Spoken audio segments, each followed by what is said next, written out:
পৌরাণিক কালে অসুর রাজ মহিষাসুর তার ভয়ঙ্কর শক্তি দিয়ে স্বর্গ ও মর্তে ত্রাস সৃষ্টি করেছিল।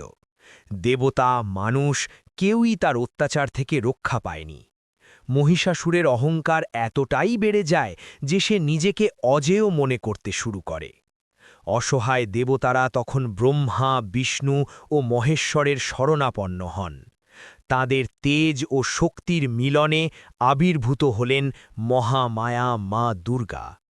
১০ হাতে ১০টি অস্ত্র সিংহে আরূঢ় হয়ে তিনি অসুর দমনের জন্য এগিয়ে এলেন। যুদ্ধ শুরু হল। ৯ দিন ৯ রাত চলল ভয়ঙ্কর সংঘর্ষ। মহিষাসুর কখনো সিংহ, কখনো হাতি, কখনো মানব রূপ ধারণ করে মাকে বিভ্রান্ত করার চেষ্টা করল।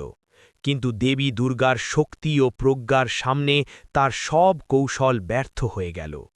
১০ম দিনে বিজয়া দশমীতে মা দুর্গা তার ত্রিশূল দিয়ে মহিষাসুরকে বধ করলেন। সেই সঙ্গে ধ্বংস হল অধর্ম, অহংকার ও অন্যায়।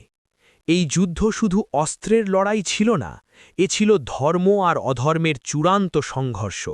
আর চিরকালের মতো প্রমাণ হল, শেষ পর্যন্ত জয়ী হয় ধর্মই।